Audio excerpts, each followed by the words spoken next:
Bueno, hola a todos, estáis ahí entrando. Espero que nos escuchéis. Cualquier cosa, duda, tenéis el chat para... Estáis silenciados, ¿vale? Para que no haya interferencias y no se escuchen ruidos de vuestra casa o de vuestros peques que igual andan por ahí. Entonces, cualquier cosa usamos el chat. Bueno, buenas tardes, noches ya oscuras de invierno a todos y bienvenidos a esta ya tercera semana que hacemos de la campaña Nadie es Normal, que es una campaña que, bueno, nos hemos montado este 2021 para pues reivindicar que todas las personas somos únicas, inigualables y que la normalidad no existe.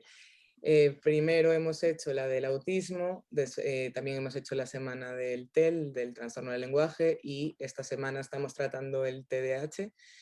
Y muchas gracias por participar. Y bueno, ya sin más os presento a los ponentes que estamos aquí hoy, que es, bueno, yo soy Sara, que soy la responsable de comunicación de Amado Clínica. Alfonso ya lo conocéis todos, neuropediatra, que va a empezar en su exposición con el impacto neuropsiquiátrico de la pandemia y las consecuencias neurológicas que ha tenido en los peques. Después le seguirá el área de neuropsicología de la clínica, que tenemos aquí a Paula y a Ángel. Ángel hablará primero de TDAH, perdón, y funciones ejecutivas, y Paula después de TDAH y síndrome de alcohol fetal, que es muy interesante este tema. Y después, como conferencias invitadas, tenemos aquí con nosotros a José Antonio Hoyos, que es el presidente de la Asociación TDAH de Palencia. Buenas tardes. Y también a Eva Silva, que es la secretaria y gerente de TDAH Salnés, que nos van a hablar José Antonio por su parte de aplicaciones y de formación online para padres, que es un tema que pues entiendo que todos los que estáis aquí os interesará mucho. Y Eva de becas y ayudas, que también pues es un tema igual desconocido que también podemos aprender mucho de ellos. Y bueno, sin más, iréis entrando. Habrá un turno de preguntas cuando acaben sus intervenciones que podéis plantear, podéis quitaros ahí sí activamos audio, activamos cámara si queréis, y todas las dudas que tengáis, pues el equipo os las resolverán. Así que nada, Alfonso, cuando quieras, empezamos contigo. Bueno, pues muchas gracias, Sara, por la presentación. Bueno, lo que has comentado tú, nos pareció cuando nos lo planteasteis vosotras, el tema de las semanas del Nadie es Normal, ¿no? Hablando de distintos trastornos del neurodesarrollo. Empezamos por los trastornos del espectro autista, que ya comentamos que es un tema que nos preocupa mucho y que después del confinamiento pues, supuso un boom. Luego seguimos por los trastornos del desarrollo del lenguaje, que principalmente hablaron Natalia y Isabela, dos de nuestras logopedas, y teníamos ganas de hacerlo también del trastorno por déficit de atención con hiperactividad, más que nada porque es el trastorno del neurodesarrollo más prevalente y una de las cosas que solemos ver con mucha frecuencia en la clínica. Nos interesaba mucho que Paula y Ángel nos explicasen cosas que a lo mejor no se conocen mucho, sobre todo el tema de funciones ejecutivas y el tema del alcohol fetal.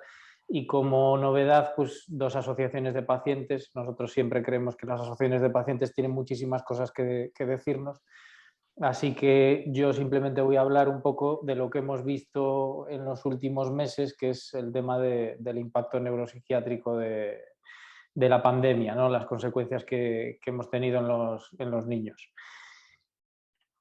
Vamos a empezar la presentación. Bueno, lo que os comentaba, en los últimos 2 años pues, han cambiado muchas cosas, hemos vivido una pandemia, los niños han estado confinados, los médicos hemos tenido que adaptar toda nuestra metodología de seguimiento a estas nuevas circunstancias.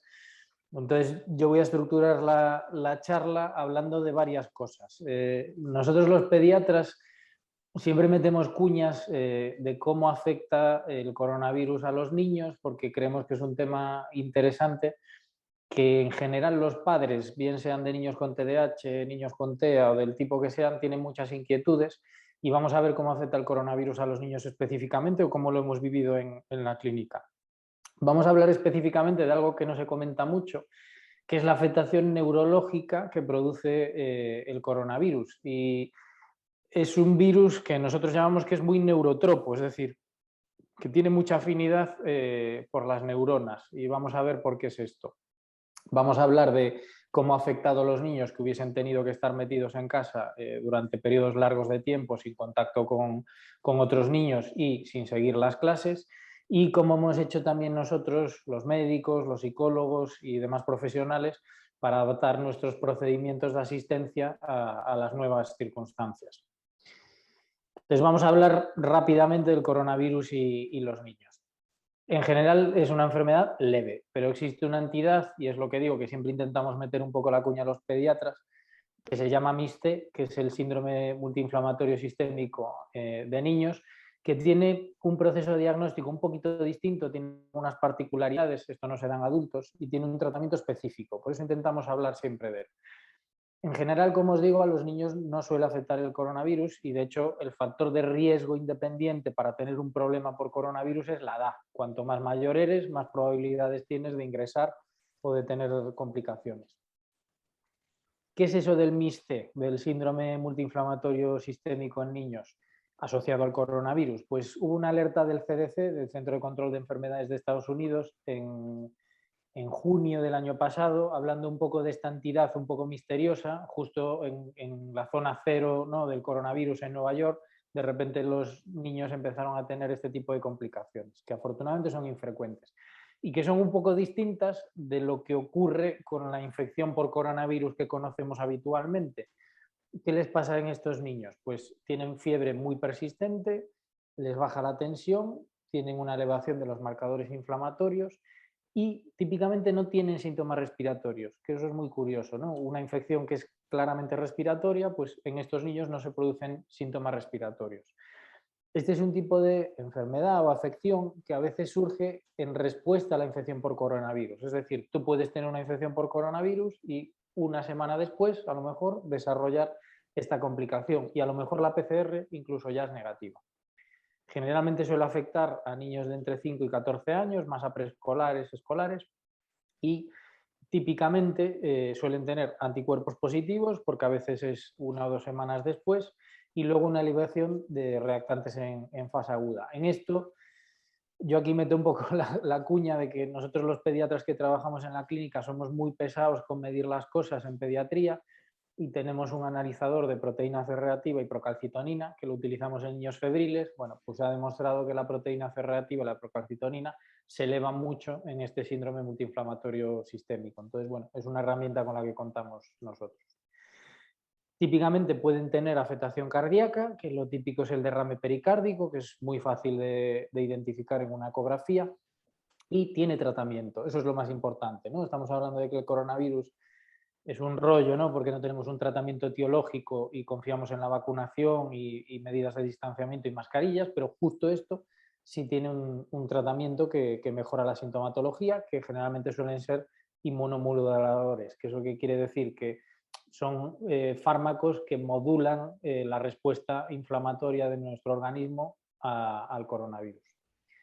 Por tanto, en general el coronavirus es leve, pero hay una entidad que hay que conocer que tiene un proceso diagnóstico distinto y un tratamiento específico si se diagnostica pronto.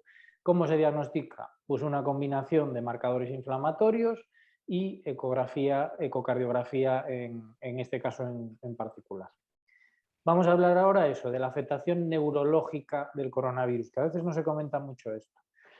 No se comenta mucho, pero realmente ha salido en prensa. Pues, por ejemplo, este estudio al que voy a hacer referencia, que se llama el estudio Alba-Covid, que se realizó en Madrid en el momento duro de la pandemia, en marzo y abril, pues un grupo de neurólogos decidieron, como muchos neurólogos pues estaban destinados temporalmente a plantas de medicina interna, empezaron a ver pacientes con coronavirus que estaban desarrollando síntomas neurológicos y decidieron crear un registro de ese tipo de patologías neurológicas asociadas al coronavirus.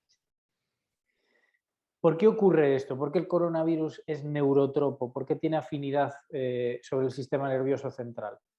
Pues hay varias teorías por las cuales puede ocurrir esto, pero nosotros sabemos que los coronavirus en general, no solo la COVID-19, el SARS-CoV-2, Los coronavirus en general suelen ser neurotropos y de hecho los anteriores coronavirus también causaban problemas neurológicos, convulsiones febriles, encefalitis, encefalomielitis, es decir, que es un tipo de virus, ya no solo el SARS-CoV-2 del que estamos hablando, sino otro tipo de coronavirus que ya eran neurotropos y causaban complicaciones neurológicas.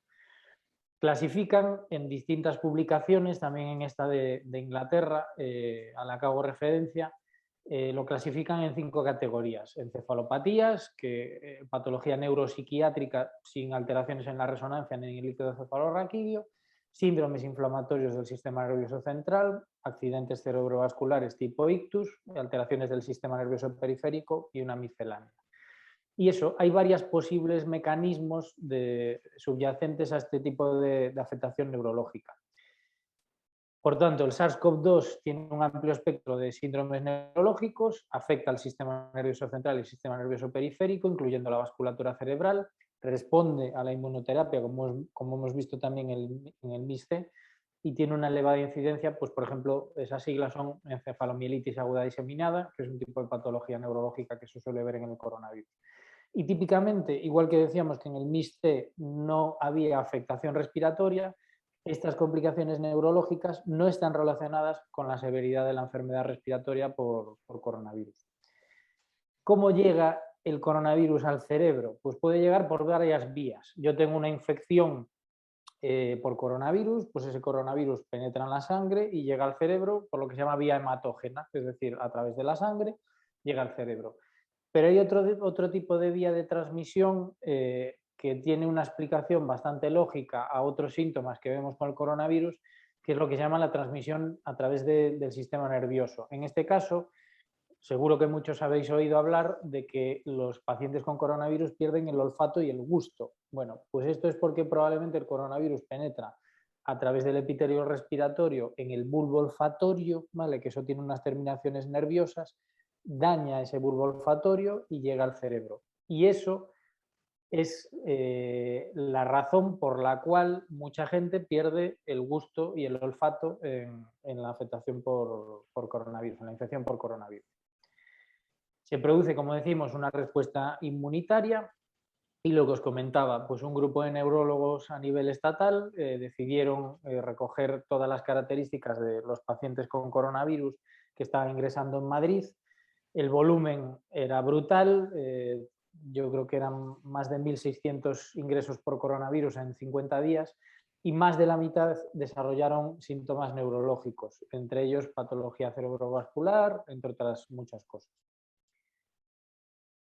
Ahora vamos a un tema, una vez hablado de cómo afecta el coronavirus a los niños, cómo es la afectación neurológica del coronavirus, vamos a hablar de las consecuencias neuropsiquiátricas del confinamiento, que yo creo que es un tema del que cada vez vamos a oír hablar más y que los que estamos viendo niños en primera línea lo estamos viviendo en nuestras propias carnes y los pacientes y las familias han visto un aumento muy significativo de los trastornos del neurodesarrollo a raíz de este tipo de situación. Lo primero, ¿por qué nos hemos quedado todos en casa, ¿no? Y especialmente los niños? Bueno, la cuarentena en principio es una medida preventiva necesaria, ¿vale?, durante epidemias relacionadas con algunas enfermedades importantes. Pero sí es verdad que puede tener un impacto psicológico negativo y sustancial en la población expuesta, especialmente en los niños. Entonces, nosotros comentamos que hay que intentar buscar un equilibrio entre medidas que favorezcan la evitación de la transmisión del coronavirus, pero que a la vez no impacten negativamente en el desarrollo de los niños. Y hasta ahora no hay demasiados estudios que nos digan cuál es el impacto negativo de esta situación de confinamiento en niños. Es decir, no tenemos mucha evidencia y nos tenemos que basar un poco en nuestra experiencia. El cierre de las escuelas como consecuencia neuropsiquiátrica. El cierre de las escuelas se planteó inicialmente porque, bueno, pues esto se creía que a lo mejor era como una gripe y que se transmitía como una gripe y que los niños a lo mejor eran súper contagiadores. Ahora, con todos los datos que tenemos, pues sabemos que tiene cierto fundamento en enfermedades con baja transmisión. No es el caso del coronavirus, que es una enfermedad de alta transmisión.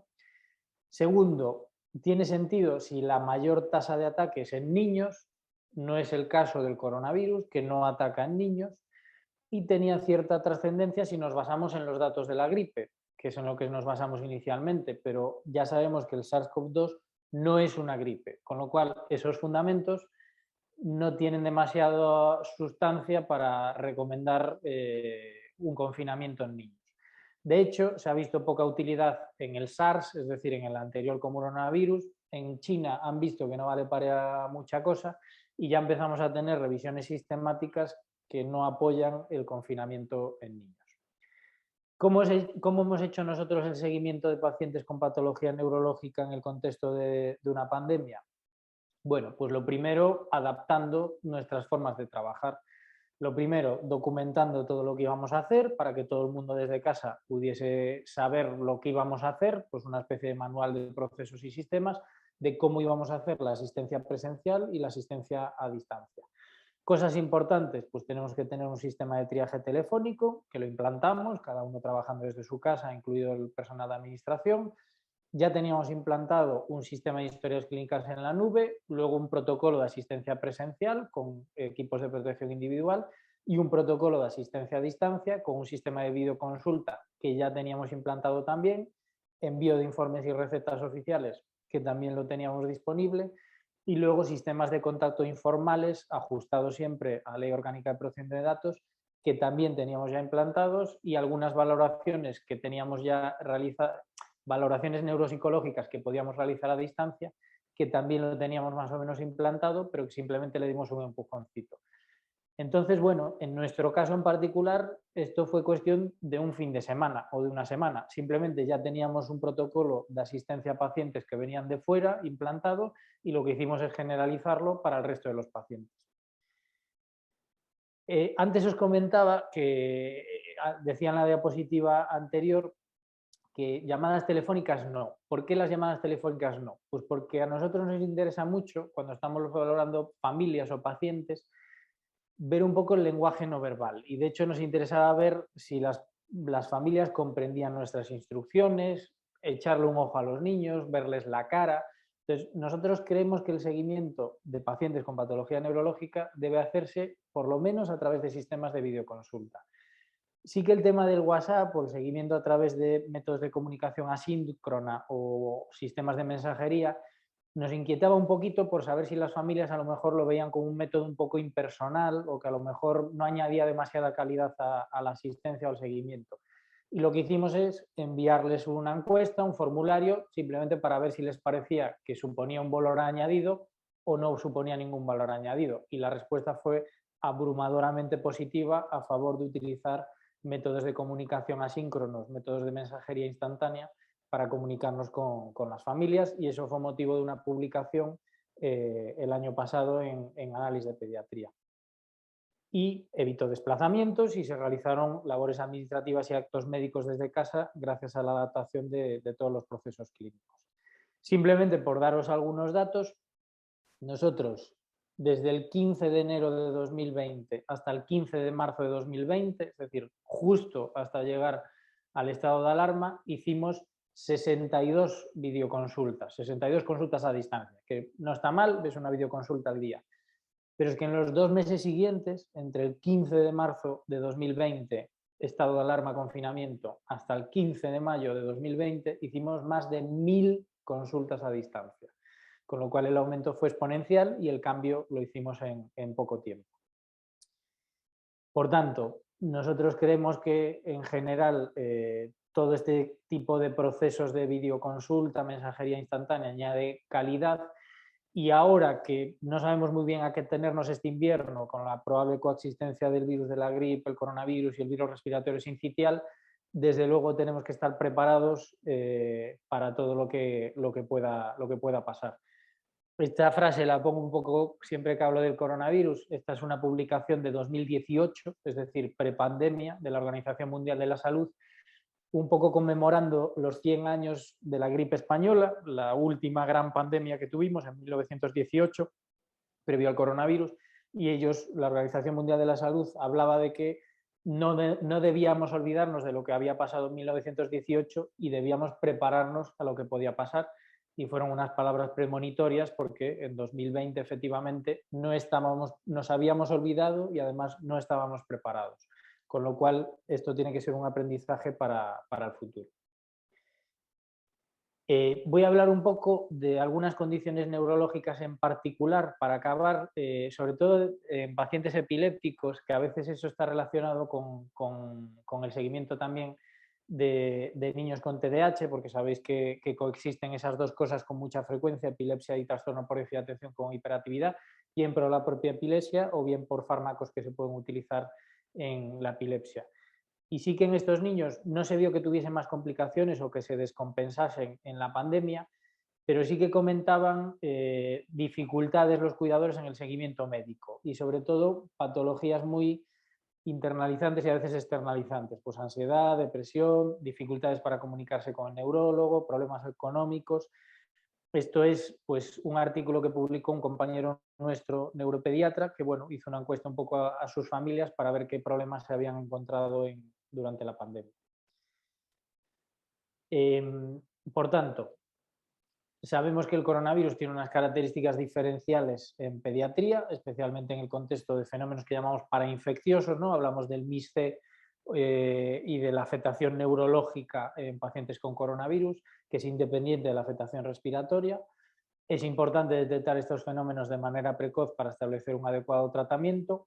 Las complicaciones neurológicas en pacientes con coronavirus son frecuentes y hay que tenerlas en cuenta. Generan una importante morbimortalidad, es decir, son complicaciones importantes. Aún no se sabe muy bien el mecanismo exacto, pero sabemos que el coronavirus es un virus neurotropo que tiene mucha afinidad por las neuronas y los fenómenos inmunomediados, es decir, una respuesta de nuestro sistema inmunitario exagerada a ese coronavirus, suele estar en la base de los problemas, pero es importante detectarlo pronto porque tiene un diagnóstico precoz. La pandemia por el coronavirus ha obligado a adaptar el seguimiento de todos los pacientes con patología neurológica de base, incluidos los pacientes con TDAH, y yo creo que las consultas y hospitales debemos continuar en este proceso de adaptación para intentar optimizar el seguimiento de estos pacientes. Esto es especialmente importante en pacientes con patologías que cursen en brotes, como puede ser la epilepsia. Hay que tener en cuenta algunas interacciones farmacológicas, pero en este sentido siempre tranquilizamos a las familias en el sentido de que los fármacos que utilizamos en el TDAH no tienen interacciones con cualquier fármaco que vayamos a utilizar para una infección por coronavirus y las consecuencias del confinamiento en el contexto de pacientes neuropediátricos y niños sanos está por dilucidar con muy pocos estudios realizados. Nuestra experiencia, explosión brutal de niños con problemas de lenguaje, comunicación, interacción y patrones de comportamiento restringidos, es decir, explosión brutal de niños con sintomatología TEA, y hemos visto que los niños con TDAH han empeorado las comorbilidades. Es decir, yo soy un niño con TDAH, confinamiento, en el confinamiento más o menos estoy bien, pero en el post-confinamiento muchos más tics, muchos más síntomas anímicos, más depresión, más ansiedad. Eso lo hemos visto después del confinamiento, principalmente a finales del año pasado. Sin más, para no dilatar el resto de charlas, cedo la palabra a Ángel. Ángel Campos es uno de nuestros neuropsicólogos y bueno, es una charla que yo creo que es muy necesaria, el hablar de las funciones ejecutivas, que a veces son esas grandes olvidadas y que muchas veces están dentro de la base de las comorbilidades del TDAH. Sin más, cedo la palabra a Ángel cuando quieras. Gracias, Alfonso. Vale, pues vamos a empezar.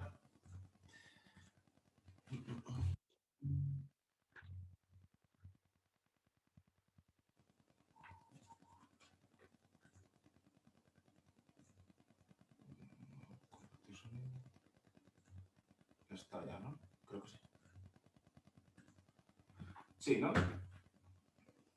Vale, pues bueno, vamos a hablar un poquito sobre TDAH y funciones ejecutivas, que dentro de la neuropsicología es un tema un poquito controvertido, ya que nadie se pone de acuerdo con ellas. Vale, entonces vamos a dilucidar un poco qué son y cómo pueden intervenir un poco en el TDAH.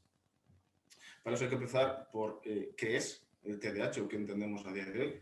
Entonces, aunque tenemos evidencia de diferencias estructurales y funcionales en el cerebro, no hay marcadores biológicos precisos y consensuados para su diagnóstico. pues optamos por una valoración de corte neurológico, ¿vale? Aquí vamos a hablar de Posner, que un estudio que hizo el año pasado, por ejemplo, observó que la implicación genética oscilaba entre un 70 y 80%, aunque lo que realmente hacía detonar ese gen sería siempre el factor ambiental, ¿vale? Entonces, su sintomatología nuclear siempre está basada en una inatención, una hiperactividad, impulsividad, y esto genera ciertas dificultades en la regulación de la conducta y adaptación al entorno inmediato, ya sea aceptación de normas en el hogar, en la escuela o con iguales. Entonces, ¿qué es la atención? La atención sirve de filtro de entrada a las señales externas e internas que tenemos con nuestro entorno. De esto debemos seleccionar información relevante y para aquí seguimos con Posner para seguir su modelo de 3 componentes, el modelo de la red alerta, orientación y ejecutiva. Digamos que la red alerta es el estado de vigilancia, el arousal, que es un poco que prepara al sujeto para dar una respuesta a cualquier estímulo. Aquí entra una red de orientación que lo que hace es seleccionar información que es relevante, que no y que ignoramos. Y aquí entran los estímulos externos e internos, ¿no? Luego aquí lo que pasa es que la función ejecutiva, la red ejecutiva en sí, es la que pone en marcha todas las funciones para dar una respuesta a esa señal. Esto luego veremos que es muy importante porque lo combinaremos con la atención alternante cuando hablemos de funciones ejecutivas, ¿vale? Entonces, vamos a ver, inatención y desatención. Aquí, dentro de la atención tenemos 2 modelos o dos acepciones, ¿no? Que si hablamos de inatención, hablamos de una incapacidad para focalizar, ¿vale? Para mantener nuestra atención en un estímulo durante un tiempo, o podemos hablar de desatención si esa red de orientación no es del todo efectiva, es decir, si no somos capaces de tener una buena atención sobre un estímulo. Y aquí vamos a poner un ejemplo, que es el ejemplo del Pokémon GO, que cuando salió la mayoría de la gente pues perdía un poco esa atención. ¿Por qué? Porque se chocaba con cosas, hubo accidentes y hubo muchos peligros. ¿Y por qué? ¿Por qué se daba esto? Porque se daba un fenómeno de desatención, ya que la persona no era capaz de seleccionar adecuadamente los estímulos de su entorno y por lo tanto no daba una prioridad a poner un plan de marcha para evitarlos, ¿vale? Y esto nos lleva a las funciones ejecutivas. Funciones ejecutivas, vamos a decir que vamos a seguir más bien la definición de Barclay, que las entiende como un conjunto de acciones que van autodirigidas a alterar un futuro, es decir, un objetivo. Es un constructo teórico, como decía antes, que no está para nada consensuado, ya que cada uno puede postular una diferente función dentro de una conducta y que para algunos pues entran dentro de una rama u otra, que eso los veremos ahora, que es un poquito el problema que tenemos aquí, ¿vale? Lo que es importante destacar dentro de las funciones ejecutivas y dentro de un niño es que para que se active realmente es necesario una situación novedosa porque necesitamos que se active un sistema atencional, que sería pues el sistema de alerta, por lo general. Cuando no hay una situación novedosa, ponemos servicios y procesos que son más automatizados y por lo tanto no podemos ejercer nuevos planes o nueva flexibilidad cognitiva, ¿vale? Para alcanzar esa situación. Entonces, el marcador somático es un poco el que modularía aquí. Por ejemplo, podemos hablar de un miedo, por ejemplo, en las emociones o desde un trastorno postraumático, por ejemplo, que puede influir luego pues, en la toma de decisiones o en la conducta que vemos. Entonces, para resumir, podríamos decir que las funciones ejecutivas son lo que haces y cómo lo haces, ¿vale? Para quedar un poquito más claro. ¿Cuáles son? Vale, aquí tenemos que, bueno, el director de orquesta sería, pues, por ejemplo, cualquier persona y dentro de esa persona, ese niño con TDAH, ¿vale? Tenemos varias líneas de actuación. Tenemos, por ejemplo, una memoria de trabajo que va ligada a una atención y a una regulación emocional, también a la inhibición. Tenemos una flexibilidad que va ligada a un control de impulsos y a la autoevaluación, a la supervisión de esa propia conducta, también a la inhibición. Y luego la planificación con el autocontrol y la iniciación, también con la inhibición. Esto, por ejemplo, en personas mayores, en adultos, donde ya tienen ciertos problemas, por ejemplo, en TDAH de adultos, puede verse, por ejemplo, a la hora de seguir una dieta, su dificultad, una dieta o un objetivo, ¿vale? Que quieran conseguir, su dificultad a la hora de poner en marcha un plan, controlarse en ese plan, es decir, qué debo hacer y qué no debo hacer para que esto funcione, y luego el tipo de sistema de conductas que tengo que hacer la iniciación para promover que ese plan funcione. Y luego, claro, la inhibición es el rechazo, ¿no? Pues imagínate, pues, si estamos siguiendo una dieta, no debemos comer chocolate, entonces tenemos que inhibir siempre que aparezca ese estímulo o dejarnos guiar por él. Y aquí un poco es donde se lidia este problema. Pero a la hora de intervenir realmente, esto gira en torno a una pirámide, ¿vale? Y esto es un poco pues, la necesidad que tenemos a día de hoy de trabajar con un TDAH. Por ejemplo, cuando hablamos de TDAH, necesitamos tener una base, que es ese filtro, una base a nivel de concentración, de atención sostenida, selectiva, alternante y dividida, porque son los niveles primarios para poder acceder al siguiente piso, al control cognitivo, ¿vale? A la flexibilidad, a la memoria de trabajo e inhibición. ¿Por qué? Porque, bueno, yo aquí considero que son dependientes, aunque también son interdependientes, pero son más bien dependientes, ya que si no tenemos una adecuada atención dividida o alternante, no podemos llegar a tener una mejor flexibilidad, ya que si no somos capaces de cambiar, de hacer un switching adecuado, es decir, cambiar de foco adecuadamente, no vamos a poder valorar diferentes tipos de opciones de cara a ejercer una conducta. Lo mismo pasa en la memoria de trabajo. Si yo no tengo una capacidad adecuada de poder procesar diferentes tipos de información o no tengo una cantidad, ¿no?, de recursos adecuados para poder procesar una determinada información, no voy a poder valorar de manera adecuada luego las posibles consecuencias que pueda tener lo que estoy haciendo o lo que quiero hacer, ¿no? Y eso lo media mucho la inhibición, en este caso. Lo media la inhibición en el sentido de que es la que restringe o no, ¿vale?, nuestra conducta. Luego está el sistema ejecutor, que serían el resto de funciones ejecutivas, que sería pues ya más la supervisión, más la organización y planificación de toda nuestra conducta de cara a un objetivo, ¿vale? Pero concretamente cabe destacar que dentro de un TDAH observamos ciertos tipos de déficits ejecutivos, ¿vale? Por ejemplo, la fluidez verbal como fonológico-semántica, que, por ejemplo, cuando hablamos a un niño que nos diga, que genere, ¿no?, ciertos planes de búsqueda para decirnos un tipo de palabra que empieza por pues, X letra, ¿vale?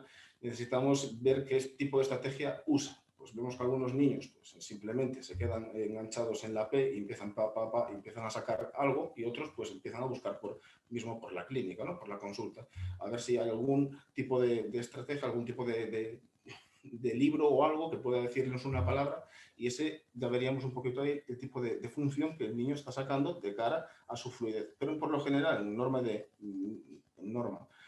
por norma, un TDAH tiende a tener un procesamiento fonológico mucho más deteriorado que uno semántico. Así, a su vez, la flexibilidad cognitiva es muy dependiente siempre de la atención alternante de cara a su adaptación, ¿vale? De cara a la adaptación que tiene con el entorno, ¿vale? Porque es lo que decía antes. Si yo, por ejemplo, necesito estar constantemente cambiando de switching y de poder valorar, porque aquí lo que importa es la capacidad que tú tengas de valorar cierto tipo de consecuencias que pueda tener tu conducta o tu objetivo de cara a cierto tipo de actuación. Entonces, vemos que aquí la impulsividad es un buen mediador para ellos y, por lo cuanto, tienden a, por ejemplo, cosas como estímulos de corto plazo, ¿vale? Antes que pues decir, bueno, voy a inhibir ese tipo de placer a corto plazo para luego pues, obtener incluso un premio mayor. Y esto me recuerda mucho a algo que se hizo, por ejemplo, en El Hormiguero, cuando pusieron a un niño con 3 donuts encima de la mesa, ¿no? Y le decían, mira, si esperas aquí y no tocas ninguno de los donuts, voy a venir con una bandeja con 20 donuts y te los puedes comer todos. Entonces ahí vemos un poquito la impulsa del niño y las conductas que el niño ejercía para poder autocontrolarse y no comer el donut que tenía delante, claro. Y luego la planificación, que también está bastante alterada, por todo lo que estoy comentando, que es esos ensayos mentales, ¿no?, esa serie de ensayos mentales que tú te imaginas, visualizas en tu cabeza, de forma a ponerlos en marcha de cómo puede salir tu conducta, pues, por ejemplo, de cara a cuando tienes que hacer una presentación, de cara a cuando tienes que hacer una voltereta o cualquier tipo de cosa, ¿vale? Entonces, ¿por qué es necesario una novedad dentro de lo que es las funciones ejecutivas? Pues cuando nosotros estamos midiendo las funciones ejecutivas, las tareas tienen que activar ese sistema de alerta, ¿vale? Tienen que activar ese sistema de alerta para que el niño no pueda poner ningún tipo de experiencia sobre él, ¿vale? Entonces ahí vemos que cuando los niños son muy impulsivos a la hora de, por ejemplo, nosotros lo que decimos en una tarea de anillas, nosotros lo que buscamos es ver en qué falla justo en las reglas que nosotros le provocamos. Puedes coger las anillas, puedes moverlas como tú quieras, pero tienen que ser siempre de una en una, ¿vale? Puedes leer el color, pero no puedes leer la palabra. Nosotros lo que buscamos es exactamente eso, ¿vale? O, por ejemplo, puedes decir el número de palabras que tú quieras, que empiecen por la letra P, pero no puedes repetirlas, por ejemplo, ¿no? Y esto, bueno, se ha observado que incluso, por ejemplo, si nosotros le pasamos cualquier tipo de tarea, pues imagínate, nos pasamos un ENFE en enero, ¿vale? Hasta dentro de un año y medio, cualquier tipo de ensayo que podamos tener nosotros con ese niño, con la misma prueba, puede deberse siempre, y cualquier tipo de mejora puede deberse siempre a un efecto de aprendizaje. Y también entendemos un poquito que el desarrollo de control ejecutivo, cómo se va organizando a lo largo de la etapa del niño, ¿vale? En principio, se cree que entre los 2 y los 19 años se establece por completo el control ejecutivo. A los 2 años, sobre todo, aumenta la capacidad para atender y mantener y seleccionar información. Ahí pues empezamos un poquito con el sistema de atención, con el sistema de memoria de trabajo, y se ha observado también que un pequeño estudio que se hizo con niños de 3 años les costaba muchísimo, por ejemplo, cambiar el orden. Pues se les pedía, por ejemplo, que clasificaran unas estrellas, había estrellas y cuadrados de diferentes colores. Entonces le decían las estrellas con las estrellas y los cuadrados con los cuadrados. Pero luego le decían, vale, pues solo los rojos para un lado y los azules para otro. Y ahí le costaba muchísimo poder establecer ese tipo de jerarquía, ¿vale? Luego, a los 6 a los 9 años, el desarrollo de la maduración a nivel atencional pues es un poquito mayor y, por tanto, el control de impulsos y la autorregulación mejora un poquito con el tipo de conductas que establecen. Es aquí cuando también, a los 6 años, como ya está más maduro el sistema atencional, podemos observar que la mayoría de las valoraciones neuropsicológicas empiezan a tener una mayor fiabilidad y una mayor validez, porque por ese tipo de cositas, ¿vale? Porque empiezan a controlar un poco más el impulso o no, ¿vale? Y deberían empezar a regular, igual que la memoria de trabajo empieza a consolidarse un poco más de cara a la adolescencia, ¿vale? Que en la adolescencia existe una disociación entre la dificultad entre saber y hacer. Y esto es una pequeña paradoja, porque es verdad que ellos sí saben hacer lo que consideran, o sea, lo que les mandas, pero no lo hacen. No lo hacen no porque no quieran, sino tampoco porque ejercen algún tipo de conocimiento o establecen algún tipo de conocimiento que pueda llevarlos a ejecutar la tarea que tú les pides, ¿no? Y esto, bueno, se ha postulado que puede ser así debido a que hay unas dificultades en las funciones ejecutivas que se solapan unas entre otras y por lo tanto no acaban de desarrollarse, y por otro lado, debido a que las funciones ejecutivas también se pueden ver mermadas por las altas demandas que tienen los adolescentes de autorregulación, ¿vale? Y aquí mi presentación concluye, dejando paso un poquito a Paula con el trastorno síndrome de cólico fetal.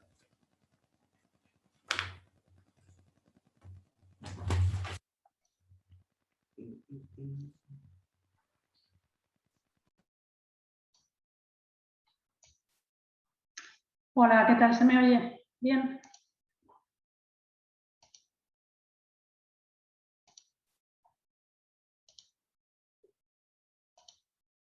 ¿Se oye? Sí. Vale, ¿qué tal? Yo soy Paula, una de las psicólogas de la clínica Amado Clínica Pediátrica. Os voy a hablar la exposición unos 15 minutos. No tengo el tiempo, no lo veo, lo voy a poner aquí. Vale. Del trastorno por déficit de atención e hiperactividad, que lo tocaré al principio para hacer esos repasos que ya seguro se tocaron esta semana, en la semana de TDAH. Y después hablaré del trastorno del espectro alcohólico fetal o TEA, porque ambos guardan importante relación en lo que se refiere a sintomatología. Entonces, bueno, el trastorno por déficit de atención con hiperactividad o TDAH Es un trastorno del neurodesarrollo que es muy frecuente en la edad infantil y está originado por la interacción de una predisposición biológica con factores ambientales. Se produce por un déficit en la autorregulación cognitiva, principalmente, que se manifiesta en presencia de algunos síntomas conocidos por muchos, que es síntomas que son persistentes, de inatención, de hiperactividad e impulsividad. La sintomatología tiende a mejorar con la edad, pero aún así el porcentaje es frecuente en la edad adulta, aproximadamente un 60% de la sintomatología es clínicamente significativa en la edad adulta.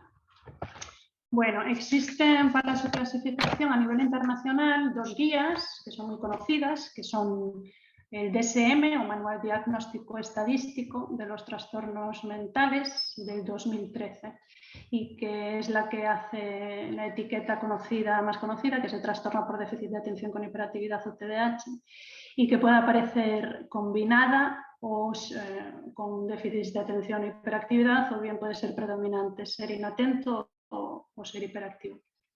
Es el DSM-5, la versión más actualizada. Y después tenemos el CIE, que es la clasificación internacional de las enfermedades.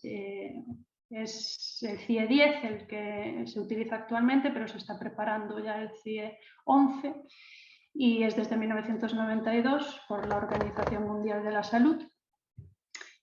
Y la curiosidad del CIE 10 es que la etiqueta, digamos, es el trastorno hipercinético, llamando así a este tipo de trastorno. La epidemiología de este trastorno en España oscila entre el 3 y el 7%, que más o menos sería 1 o 2 niños por aula. Y tiene una particularidad, que es casi un 70% comórbido con otros tipos de trastornos. Esta peculiaridad del TDAH bueno, pues hace un diagnóstico complicado y un tratamiento y un pronóstico, no veo con la cámara ahora, bueno, que constituye uno de los grandes desafíos en realidad del TDAH. Una persona que tiene este trastorno diagnosticado pues puede presentar, dentro de la sintomatología más común que mencioné antes, pues sin hiperactividad. Es uno de los síntomas más fáciles de reconocer por su evidencia y por ser el más conocido entre la gente en general. La persona que padece hiperactividad pues se mueve por momentos en los que no resulta adecuado o le cuesta permanecer quieto cuando es necesario, cuando no es necesario. Habla en exceso, tiene dificultad para relajarse, cambia de actividad sin finalizar ninguna, tiene falta de constancia en las tareas. Los síntomas de falta de atención, probablemente los más difíciles de percibir en edades infantiles, sin embargo, sí que se ven más evidentes o vienen más a consulta cuando el rendimiento escolar es más exigente, debido a que se requiere una actividad cognitiva más compleja en la escuela y por lo general persiste de forma significativa. Suele ser el más presente. De hecho, el TDAH se suele definir básicamente por inatención. La dificultad para mantener la atención durante un tiempo prolongado suelen tener estas personas, no prestan atención a los detalles, presenta dificultades para finalizar las tareas, les cuesta escuchar o seguir órdenes e instrucciones, es desorganizado en sus tareas y actividades, suele perder u olvidar objetos, se distrae con facilidad, no concluye lo que empieza, etc. Otro de los síntomas nucleares o principales del TDAH es la impulsividad. Probablemente es el menos frecuente de los 3 síntomas nucleares, pero el TDAH, cuando se da este síntoma es muy importante intervenirlo, ya que refiere fundamentalmente a la falta de pensamiento antes de actuar. Esto puede producir serias alteraciones en el entorno adaptativo de la persona y una persona impulsiva suele mostrarse impaciente, suele tener problemas para esperar su turno, no piensa antes de actuar, interrumpe constantemente a los demás, tiene respuestas prepotentes, espontáneas y dominantes, tiende a toquetearlo todo, suele tener conflictos con los adultos. Viendo este repaso general un poco del TDAH, os voy a hablar ahora de un trastorno, hablando de la comorbilidad, la importancia de la comorbilidad del TDAH. Es un trastorno que se llama el trastorno del espectro alcohólico fetal y se produce por una causa clara y conocida, que es la exposición prenatal al alcohol, y siendo el alcohol una sustancia teratogénica de gran importancia y que puede causar daños irreversibles en el bebé. El etanol, cuando lo ingerimos, pues crea un estrés oxidativo que se produce por la ingesta de alcohol y que traspasa la pared placentaria donde se encuentra el bebé. Este no dispone de mecanismos para metabolizarlo y como lo haría una persona adulta.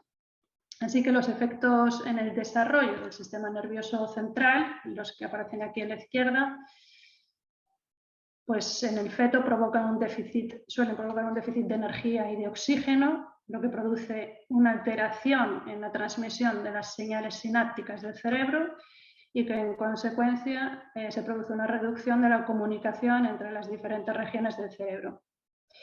Y después, a mano derecha, los efectos neuroanatómicos que esto produce en el sistema nervioso central son un déficit en el crecimiento, un menor tamaño del cerebro, una disminución de la materia blanca, como consecuencia alteraciones en las capacidades motoras y cognitivas. Hablando un poquito de como resultado de esta exposición a este tóxico identificado, que es el alcohol, el TEAF se caracteriza por una serie de síntomas físicos y de síntomas y signos. En este caso, los signos son los que podemos ver de forma objetiva. Son permanentes e irreversibles, son para toda la vida. Pueden variar de leves a graves.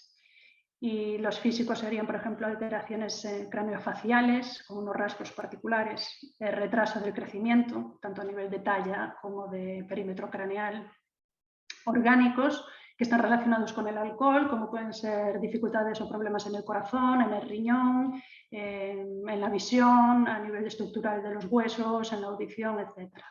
Y los tipos relacionados con el desarrollo neurológico o alteraciones del sistema nervioso, que son problemas en el cerebro y en el sistema nervioso que puede causar discapacidad intelectual, puede tener problemas de comportamiento, de aprendizaje, problemas de salud mental, memoria, comunicación, control de los impulsos y habilidades de la vida diaria. La gravedad de toda esta sintomatología tan compleja, la gravedad del daño debido a la exposición prenatal al alcohol depende principalmente de la dosis consumida, del tiempo de consumo y de un patrón de consumo X, así como de la susceptibilidad genética individual de cada persona. No existe ninguna cantidad segura de alcohol durante el embarazo, incluyendo desde la concepción, es decir, desde que se planifica el embarazo. Por todo ello, una única solución posible a este trastorno es el consumo cero, lo que lo convierte en el primer trastorno de discapacidad no genética que es 100% evitable. El espectro es un continuum sintomático que separa los síntomas físicos, mentales, conductuales y cognitivos en 4 etiquetas diagnósticas, que son estas, según unos criterios diagnósticos que se llaman de OIME del 2016, son americanos. Y es el síndrome alcohólico fetal, el conocido como SAF, que sería como el síndrome alcohólico fetal puro. Es el más común del TEAF y causa defectos cognitivos y trastornos del neurodesarrollo. Causa eso, congénitos, no cognitivos, perdón, en este caso. Son congénitos que son los que se ven que facialmente tienen unos rasgos especiales, la talla, el perímetro craneal, etc. Son los SAF puros, además de problemas de neurodesarrollo y cognitivos. Y después tenemos el síndrome alcohólico fetal parcial, que no cumple todos los criterios de un SAF puro. Y después hay otras 2 etiquetas, que son los defectos congénitos relacionados con el alcohol, pero a nivel visceral, lo que decía antes, como problemas de corazón, de huesos, etc. Y después el trastorno del desarrollo neurológico relacionado con el alcohol, que tienen que ver más con aprendizaje, conducta, etc. Y todos estos no necesitan rasgos físicos. Basta la confirmación de consumo de alcohol, que ahí está la dificultad en este trastorno. La epidemiología del TEAF es importante, se estima, no hay unos estudios fiables, pero se estima que la prevalencia en países europeos sea similar a la de España, entre el 2 y el 5%. Cabe decir que hay sectores o hay determinados colectivos en la sociedad que esa prevalencia es casi de la mitad, del 50%. La población de adoptados, de acogidos o en riesgo de exclusión social, institucionalizados en orfanatos, etc. Por lo tanto, buscando el vínculo, la sintomatología comórbida entre TEAF y TDAH, una persona con TEAF puede tener, un momentico.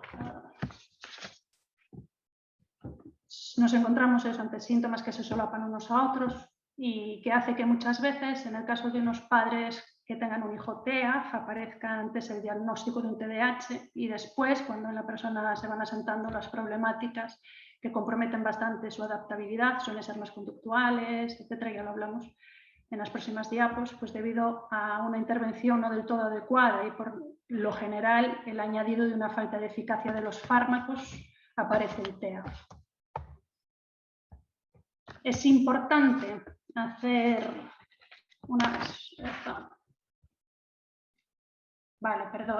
os voy a explicar más o menos la sintomatología compleja de un TEAF. Si os fijáis, estos muñequitos tienen una edad cronológica en rojo, que son 18 años, pero la edad según funciones cognitivas oscila. Vemos que a lo mejor parece que tiene más capacidad de lenguaje porque tiene 20 años según el muñequito. A veces engaña en el sentido de que adquieren un lenguaje más literal, unas palabras más adultoformes, digamos, pero en realidad el contenido y la comprensión de los mensajes, de las lecturas, etcétera, le cuesta más. En habilidades lectoras, por comprensión, suele haber trastornos del aprendizaje asociados también. 16 años estaría por debajo, también es como una inmadurez. El término dysmaturity se atribuye a este trastorno por excelencia. Y en las habilidades para la vida diaria un 11, en los conceptos del tiempo y el dinero son capacidades abstractas que tardan en adquirir o están bastante por debajo del nivel esperado. Y las habilidades sociales son muy características también de este trastorno porque tienen problemas en teoría de la mente, en regulación emocional, autocontrol de impulsos, son muy vulnerables en realidad en este sentido. Por eso es importante hacer una valoración completa a nivel neuropsicológico, donde se miden las aptitudes intelectuales. Lo hacemos con un WIS-5 según el rango de edad, entre 6 y 16 añitos y 11 meses. Además de aportarnos información de un perfil cognitivo de varias capacidades del individuo, también nos da sus fortalezas. Pues estas personas suelen tener algunos talentos también a nivel visoespacial, por ejemplo, y el WISC nos aporta estas dos visiones, tanto los déficits como la fortaleza de la persona en sí, y su CI suele ir asociado a una discapacidad intelectual en muchos de los casos. Esto nos va a ayudar a hacer una intervención adecuada. Después el NEPSI y el ENFEN nos ayudan a detectar los déficits o dificultades en las funciones ejecutivas, además de la esfera más social dentro del NEPSI. Y después el Prolexia nos ayuda a detectar si hay a nivel temprano o como batería diagnóstica de la dislexia si también está afectado. Es muy importante en el TEAF el funcionamiento adaptativo y conductual, como decíamos, también lo recogemos a través de cuestionarios escolares, familiares y autoinforme, aunque no suele ser fiable en este sentido, si cursa además con discapacidad intelectual, etc. Pero el BASC y el SENA son dos cuestionarios que aportan información muy interesante en la adaptabilidad de la persona, que ha de estar alterada para confirmar el trastorno. Así que en ambos casos se ha de hacer esta valoración completa y también una valoración somatométrica para un correcto diagnóstico y a mayores, si el médico lo ve oportuno, también estudio genético y descartar otros posibles trastornos. Vale, estas similitudes y diferencias entre el TEAF y el TDAH son unas claves que igual nos ayudan a diferenciar y comprender las diferencias entre uno y otro y a modo un poco de repaso de lo anterior. El trastorno del espectro alcohólico fetal son un grupo de afectaciones que pueden presentarse en una persona cuya madre biológica bebió alcohol durante el embarazo Y el TDAH, es decir, se conoce la causa. Y el TDAH, las causas son múltiples, como decíamos, múltiples factores ambientales, de predisposición genética además, con una predisposición genética. Pero en el caso del TEAF, el alcohol, es la causa etiológica que explica esta sintomatología de inatenta o hiperactiva. Sería la causa toxicológica, digamos, que provoca la sintomatología del TDAH. Los problemas orgánicos y características físicas con anormalidades faciales es característico del TEAF. Y en el caso del TDAH es más frecuente que las familias hayan alcanzado antes un diagnóstico formal que les permita comenzar una intervención, y en el caso de las familias que tengan un hijo con TEAF, como decíamos, suelen presentar unos tiempos mayores hasta alcanzar un diagnóstico formal y como consecuencia recibir la intervención adecuada. Los criterios diagnósticos, como decíamos, en TDAH es el CIE y el DSM, y en el diagnóstico por TEAF no está contemplado en dichos manuales, pero sí existen criterios diagnósticos clínicos validados y sustentados por la literatura científica, que es el OIM 2016 de FAST, que son sus siglas en inglés, FAST. La hiperactividad, déficit atencional, impulsividad, como los signos, es característico en ambas alteraciones. A nivel conductual sí que existen diferencias en sus manifestaciones. En el TEAF hay tasas más altas de problemas de comportamiento social, como decíamos, que resultan de dificultades en la cognición social, en procesamiento emocional, rigidez, inflexibilidad. Hay una hipersensibilidad quizá mayor en el TEAF a la sobreestimulación, en el TEAF que el TDAH. Y después en las pruebas neuropsicológicas se observa que el TEAF podría relacionarse de forma significativa con el déficit específico de la codificación de la información. Esto es cómo guardamos la información. Cuando estamos aprendiendo o atendiendo, la codificamos de una forma diferente. No la guardamos donde tiene que estar, digamos. Esto es muy disejecutivo. Mientras que en un TDAH estaría más asociado con una retención, debido a que no hay atención, por lo tanto no se guarda la información. Les cuesta más al TDAH una concentración, una atención sostenida. El TEAF no tiene por qué, puede prestar atención, quizá a más largo plazo, pero no guarda bien dicha información. En afectados de TEAF, la medicación para los síntomas del TDAH puede producir resultados además inesperados y a menudo no son efectivos. Por lo tanto, es un trastorno complejo y con mucha sintomatología asociada, que se sabe la causa, que es 100% evitable, y que es fundamental el diagnóstico de TEAF para poder conectar a los afectados con todos los servicios y recursos que necesiten, para garantizar a sus familias y a ellos que reciban un buen apoyo y manejar esas dificultades. Sí que responden a una intervención bien planeada. Es muy importante una buena intervención y un buen apoyo en estas personas. Cuanto más temprana y continuada esa intervención, mejor. Esta diapo es la última, es de las más importantes. A ver qué hora es. Es la más importante, digamos, porque esa intervención ha de estar dirigida, planificada y dirigida a unos fines personales, totalmente personificados, según las valoraciones. Y debemos fijarnos mucho en estas personas, en todas en realidad, pero en las fortalezas y en las debilidades, equilibrarlas a nivel emocional, a nivel conductual, tanto de niños como de adolescentes, porque ayuda a los profesionales a seguir su proceso, a los familiares a seguir también el apoyo a estas personas, a los profesores a nivel escolar, y da una visión muy completa de la conducta adaptativa y lo que es desadaptativo para ellos. Es imprescindible tener en cuenta las fortalezas. Suelen ser personas muy cariñosas, fijarse en el sentido del humor, la creatividad, talento en áreas específicas y la empatía emocional, no tanto la empatía cognitiva, que no tiene mucha teoría de la mente, y eso, bueno, les ayuda a compensarse bastante frente a los déficits. Y eso es todo. Muchas gracias por vuestra atención y espero que se entendiera bien.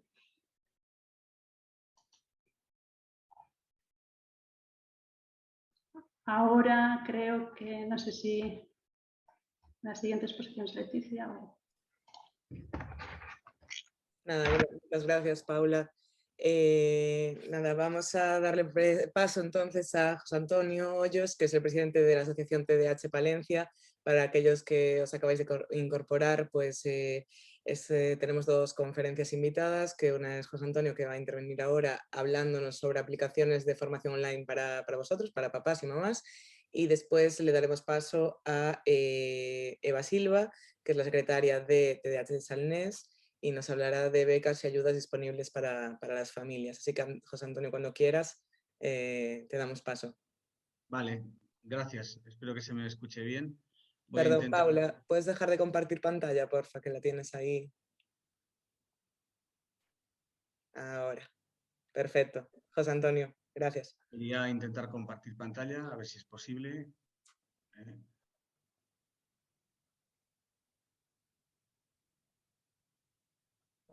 Yo creo que sí que me confirmáis, por favor, si se ve o no se ve. Vale, pues lo primero que quiero hacer es daros las gracias por la invitación y por hablaros más que de aplicaciones. En realidad solo voy a hablar de una, que es la nuestra, ¿no? Nosotros en la asociación de aquí de Palencia hemos estado, bueno, siempre preocupados por el tema de la formación para los padres y, bueno, pues presentamos un proyecto Psicoeducando 2.0, entrenamiento para padres enredados, que es un programa propio de nuestra asociación y, bueno, tuvimos la gran suerte de que fue elegido y, bueno, pues hoy me pidió Alfonso que os intentase hablar de esto y lo voy a intentar, a intentar ser, espero, rápido, ¿vale? Quería empezar con esta diapositiva porque cuando las familias se enfrentan al diagnóstico, ¿no? Vosotros que sois profesionales, seguro daréis diagnósticos a las familias, explicaréis como buenos profesionales los efectos de un diagnóstico de un TDAH sin tratar, lo que va a suponer en la persona, en el niño, incluso en el adulto, los que se dedican a TDAH adultos, la baja autoestima, problemas emocionales, explicaréis la influencia que tiene en la familia, seguro, cómo le afecta en los aprendizajes, ya que está tan vinculado a las funciones ejecutivas. Estoy convencido que también hablaréis de las relaciones sociales, de cómo el crío puede relacionarse. Pero ante todo este cúmulo de información, los padres en realidad lo que van a demostrar lo primero es un gran desconocimiento, ¿no? Un desconocimiento total. Han oído esa sigla, ese acrónimo, esas siglas que a veces se confunden y realmente la sensación que tienen los padres cuando se afrontan el diagnóstico es de estar enredados, atrapados en una red, de no saber cómo actuar, ¿no? De ahí el nombre de nuestro proyecto. Están atrapados literalmente por una red, ¿no? Esa es la primera sensación de las familias. Cuando generalmente les hablan de que existen asociaciones, pues vienen a las asociaciones, vienen por supuesto sabiendo muy poco o nada, a la nuestra desde luego así pasa siempre, y nosotros en la asociación siempre hablamos de la necesidad de la psicoeducación, ¿no? Como herramienta esencial de apoyo para las familias. Nosotros tenemos esta diapositiva aquí que veis de tratamiento multimodal, es una diapositiva, yo sé que son diapositivas, digamos, burdas, no muy elaboradas, pero son las que usamos en la asociación porque, entre otras cosas, está hecha por personas como yo que somos simplemente voluntarios o padres, ¿no? Con esa diapositiva intentamos explicar a las familias, pues eso, que el tratamiento de referencia que seguro que han oído es el tratamiento multimodal, que bueno, que puede haber fármacos, que puede haber psicoterapia por profesionales, que se puede abordar en el colegio, en un ámbito psicopedagógico, pero que sobre todo lo importante es la labor de la familia, porque en todas las cuatro patas de esa mesa la familia tiene un papel importante. La familia colabora con el tema de los fármacos y con los médicos, hace un seguimiento, creo que lo llamáis adherencia, ¿no? al tratamiento. Por supuesto, cuando se trata de la psicoterapia, la familia tiene que decidir, porque lamentablemente en nuestro país la psicoterapia no está incluida en la seguridad social. Quien diga lo contrario miente como un bellaco, porque yo entiendo que una visita al psicólogo de la seguridad social cada 8 meses es poco práctica, ¿no? Y espero que los psicólogos que estéis por ahí estéis de acuerdo con esa idea mía, que creo que es así, ¿no? La familia tiene que decidir que dar a su hijo psicoterapia. Por supuesto, en el colegio poco se puede hacer desde la familia, pero tenemos que cooperar con el colegio, ¿no? Y donde sí que hay que hacer es la familia tiene mucho que hacer, es en el ámbito familiar, lo que pasa entre las cuatro paredes de su casa.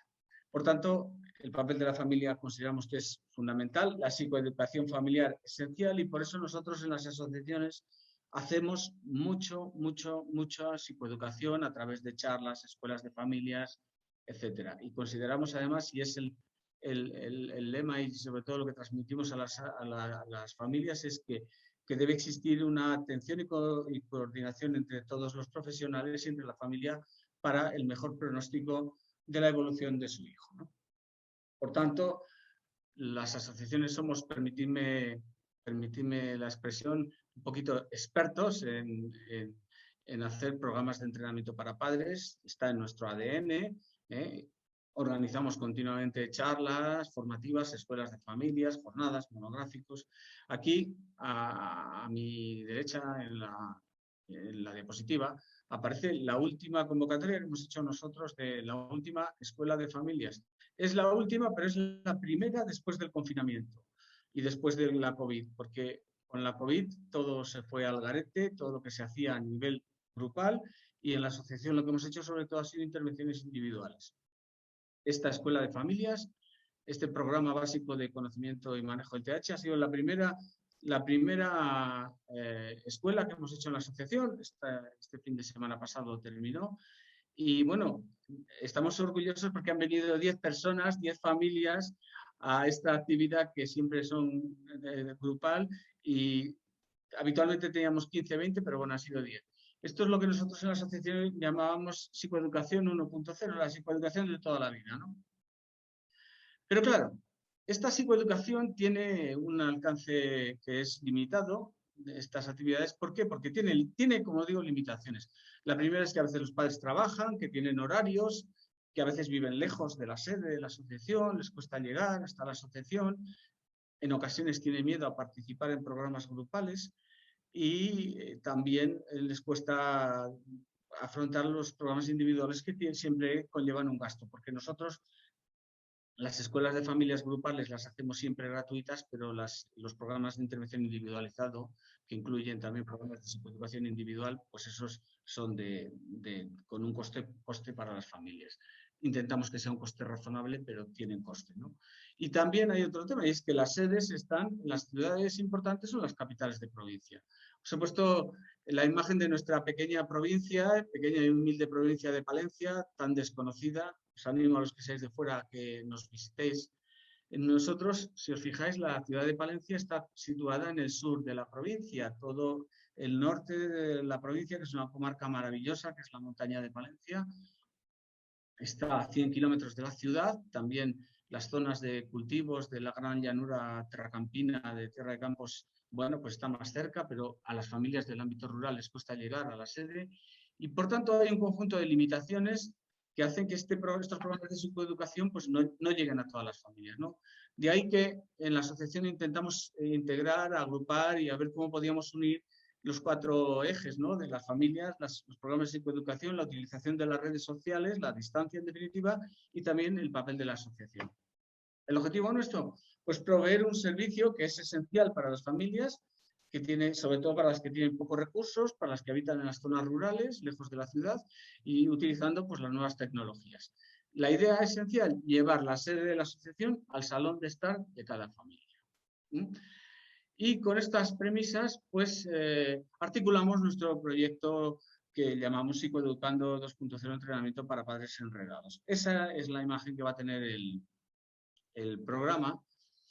Y intentábamos jugar con las dos ideas, los dos significados de enredar, ¿no? Enredados versus enredar. Enredados, atrapados en la red, y enredar en la significación de jugar. Yo no sé en Galicia, pero aquí en Castilla, o por lo menos en Palencia, se habla de enredar como sinónimo de jugar. Se manda a los niños a enredar a la calle, ¿no? Enredar y jugar. Pretendemos que los padres dejen de estar enredados, atrapados por esa red, y empiecen a jugar. a jugar con las redes, con la red, con Internet, y a jugar con material que nosotros también le vamos a aportar, además del uso de la red y de los vídeos que van a encontrar en la red. Este es el proyecto que ya os digo que fue premiado, y os quiero contar pues un poquito las ideas básicas de ese proyecto. He de deciros que teníamos intención de haber arrancado ahora justo con el día del TDAH, pero bueno, se nos ha atravesado un poquito el tema de la edición de los vídeos y el material, y vamos a tener que tardar un poquito más. Espero que durante el mes de noviembre ya podamos empezar a arrancar. ¿Qué es este programa Psicoeducando 2.0? Pues mirad, es un programa, como os digo, básico de entrenamiento para padres. Queremos que sea una cosa básica. Hay que empezar por lo básico. No podemos dar grandes charlas como la estupenda charla de Alfonso de antes, ¿no? Con muchos datos técnicos y mucha evidencia. No, a los padres tenemos que empezar con cositas que sean fáciles, que sean simples. Hay que empezar siempre por el principio, ¿no? Que sea con materiales propios, de elaboración propia de la asociación, por los profesionales de nuestra asociación, y que sea accesible a través de Internet, a través de la red, ¿no? Consiste en la grabación de unos vídeos que han hecho nuestras propias profesionales. También vamos a tener una edición de cuadernos en Redablog de apoyo, que sea gratuito para las familias que estén interesadas, pero sí que queremos que en principio lo pidan previamente, por lo que luego os contaré. Se va a acceder desde nuestra página web, y luego también al final habrá material complementario y consultas individuales para para las personas que lo necesiten. Voy a ir paso a paso cada uno de estos ítems, ¿no? El primero es que sea un programa básico de entrenamiento, es decir, con las 6 ideas básicas, que es el TDAH, cómo se llega al diagnóstico, qué pautas se siguen para el diagnóstico, qué es el tratamiento multimodal, el tema de las emociones y el TDAH, que consideramos que es esencial, por supuesto, el manejo de la conducta y cómo afrontar las tareas escolares en el ámbito familiar.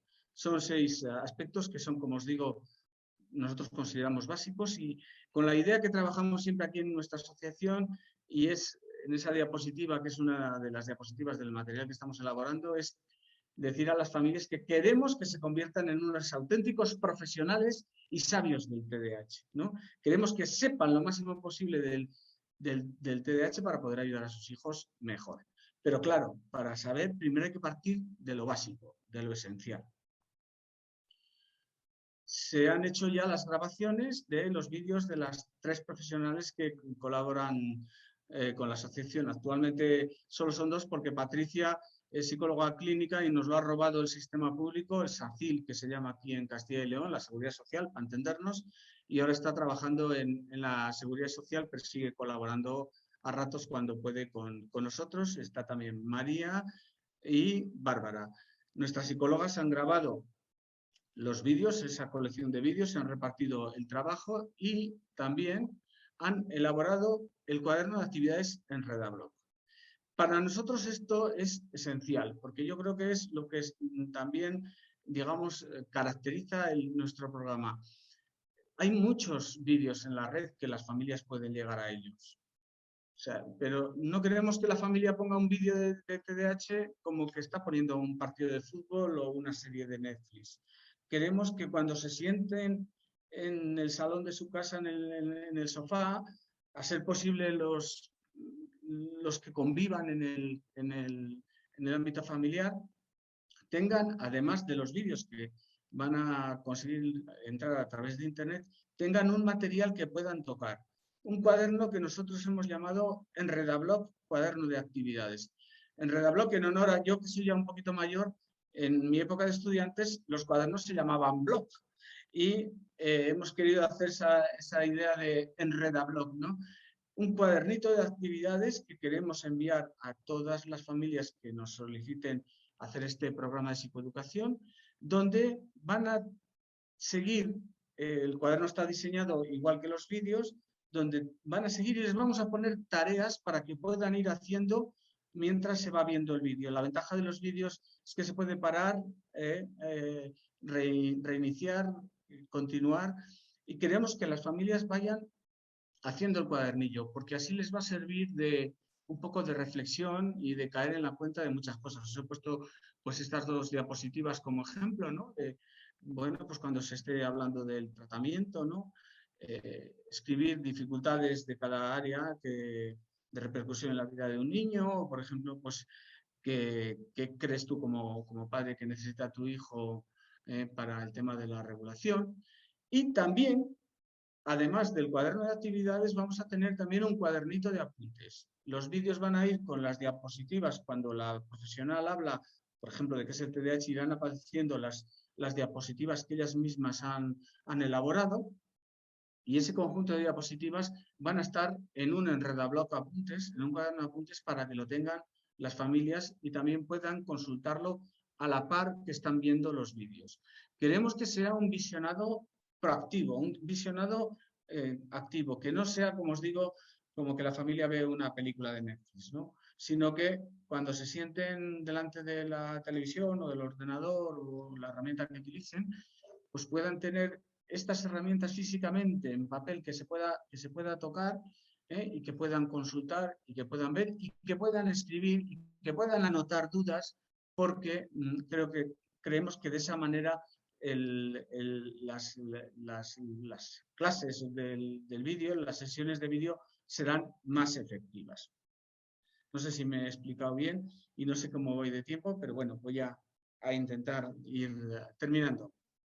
Gratuito y accesible para todas las familias. Un programa que sea gratuito para todas las familias que estén interesadas y que sea accesible, que puedan acceder, pero queremos que accedan primero llamándonos. ¿Por qué? Porque así le vamos a coger la dirección, le podemos enviar el cuadernillo a la dirección de su casa, y también pues tener referencia de que están siguiendo ese programa. En una siguiente fase, desde luego lo haremos abierto y gratuito. Y os abierto, completamente abierto, de manera que se puedan descargar si quieren el cuadernillo. Hemos pensado en enviar el cuadernillo en papel porque es fácil colgar el cuadernillo y que lo descarguen ellos, pero sabemos que la mayoría de las familias no lo van a hacer. En consecuencia, queremos que ese cuadernillo lo tengan y lo tengan en papel. Y estamos comprometidos en enviárselo a las direcciones que nos digan cuando soliciten el programa. Y por supuesto que sea accesible a través de nuestra página web. Y una vez que se haya hecho las 6 sesiones de las que forman parte de este programa, por supuesto, si hay dudas, si han apuntado dudas en ese cuadernillo, están nuestras profesionales para que a través, esta sí, una consulta ya, digamos, individual, esa sí que posiblemente tenga un pequeño coste para las familias, pero será siempre un coste muy, muy, muy asumible. Y también en ese alojamiento que tenemos previsto vamos a incluir también diverso material complementario, charlas que tenemos específicas pues, sobre la autoestima, sobre las conductas, que ya han hecho nuestras psicólogas, y también otros materiales que tiene la asociación que va a estar a disposición de cualquier familia para completar lo que ya han aprendido en estos vídeos. Y en esencia, pues eso es todo. No sé cómo voy de tiempo porque no tengo acceso, pero bueno, espero haberme ajustado al tiempo. Y nada, simplemente deciros que es nuestra intención también abrirlo, y si hay otras entidades que quieran implementar el programa, difundirlo a sus contactos o a las familias con las que tengan contacto, pues estaremos encantados de compartir, porque lo que queremos es que este programa se pueda compartir y que pueda servir a las familias. ¿Vale? Y por mi parte, pues esto es todo. Gracias por haberme invitado y espero que os haya aclarado un poquito de qué va este tema de Psicoeducando 2.0, entrenamiento para padres enredados. Gracias. Muchas gracias, José Antonio, por la explicación. La verdad que es pues un gran trabajo el que hacéis desde ahí, desde Palencia. Y aquí también se dice enredando, te tenemos que decir, jugar. Vale, es que enredar, realmente en Galicia se dice también. No sabía exactamente si era una expresión local o era una expresión más... pero aquí es muy habitual. Aquí por lo menos sí. Totalmente. Nada, mientras ya está Eva preparándose, si dejas de compartir pantalla, vamos presentando a Eva Silva, que es secretaria y gerente de TDAH Salnés, y nos va a hablar sobre becas y ayudas disponibles para las familias. Así que nada, Eva, cuando quieras, te cedemos la palabra. A ver, que queremos... A ver... Ahí te estoy activando el audio, Eva.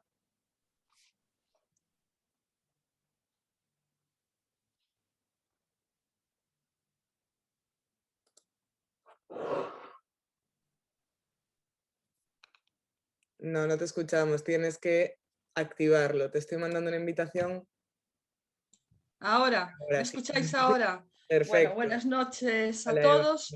Eva, Enhorabuena por ese proyecto tan interesante. La verdad que muy bien. Bueno, yo primero me tenéis que disculpar porque no he preparado diapositivas, con lo cual va a ser todo de manera verbal y bueno, y también voy a leer. Bueno, pues después de las intervenciones vuestras en las que se ha diagnosticado ya el trastorno, entonces nos toca pues el abordaje para las familias del TDAH y ahí nos encontramos con la necesidad de un apoyo psicopedagógico que es bueno, el común para todos los casos diagnosticados y que muchos de los afectados no pueden permitirse. El esfuerzo económico para las familias es enorme, ya que la medicación, las terapias y el apoyo educativo son muchísimas veces gastos inasumibles para las familias, sobre todo las más vulnerables y en riesgo de exclusión social. Este apoyo marca la diferencia entre los accesos para los afectados a un futuro laboral más acorde con sus expectativas y con sus objetivos. La labor de la escuela y de los centros educativos no tienen los recursos necesarios la gran mayoría de las veces para dar el apoyo educativo que necesitan estos alumnos con diferentes necesidades específicas de aprendizaje, como son los del TDAH y los de la dislexia. Que son los que más demandan y los que más abundan en los centros escolares. Por ello, el Gobierno de España, junto con las entidades autonómicas y locales, ponen a disposición de las familias diferentes ayudas y subvenciones y también prestaciones para paliar esas diferencias y, de alguna manera, pues, una equidad en educación para todos ellos. ¿Cuáles son las ayudas económicas que existen para los niños con TDAH y dislexia? Se pueden dividir en tres grandes grupos: estatales, autonómicas y locales. Las estatales son las que concede el Ministerio de Educación y Ciencia cada año y que son a cargo de los presupuestos generales del Estado, como son las becas MEC. Y también tenemos las otras, que son los subsidios y prestaciones que tienen, en este caso, las entidades gestoras, como son de la Seguridad Social, como es el INS o el Instituto Social de la Marina, entre las que se encuentran las prestaciones por nacimiento, adopción, hijo a cargo y también por incapacidad. Bien, vamos primero con las del Ministerio de Educación.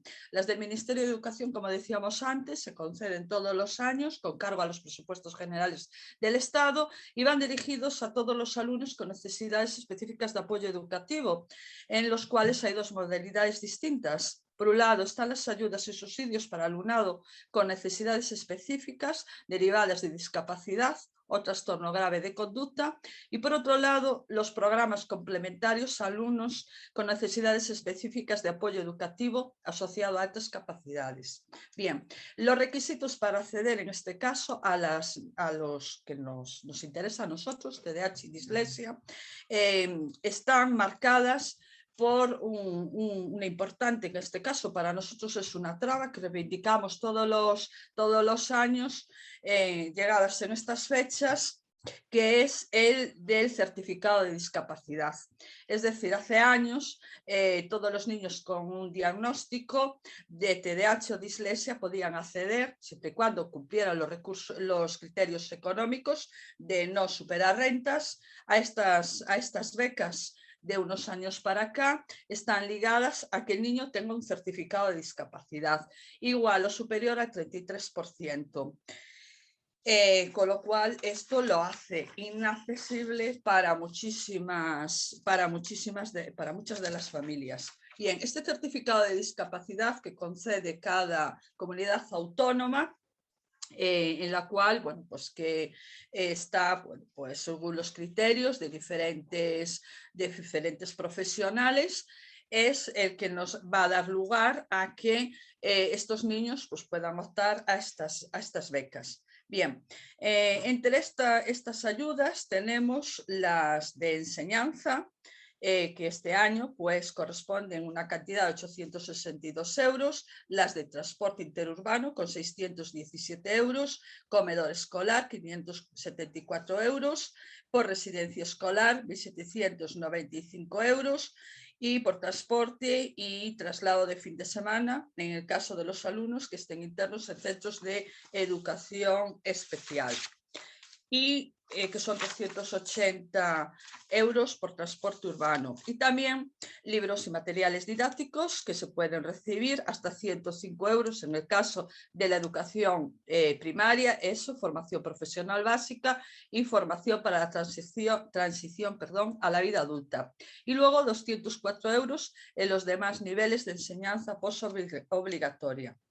En el caso de la reeducación pedagógica o del lenguaje, la cantidad que se fije como suficiente y necesaria en cada caso con un límite máximo de 913 euros para cada una.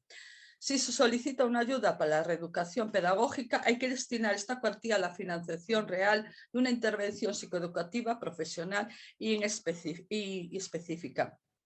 En este caso, quedan fuera los refuerzos escolares, cuyo objetivo pues, es mejorar las calificaciones académicas de los alumnos. Como dije antes, también está el apartado de los subsidios y ayudas que concede la Seguridad Social a través de sus entidades gestoras, en las cuales pues, tenemos las prestaciones que dije antes por nacimiento, adopción, hijo a cargo, y las de incapacidad permanente o las de gran incapacidad.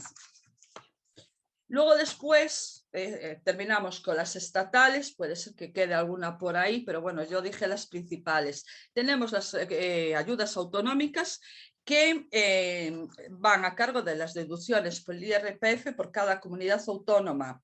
La comunidad, en este caso, pues la gallega, pone a disposición de las familias una serie de ayudas y deducciones para la adquisición de material escolar y libros de texto, para los gastos de guardería, para actividades extraescolares, ayudas para el estudio de idiomas extranjeros y ayudas para gastos de estudios y domésticos en general.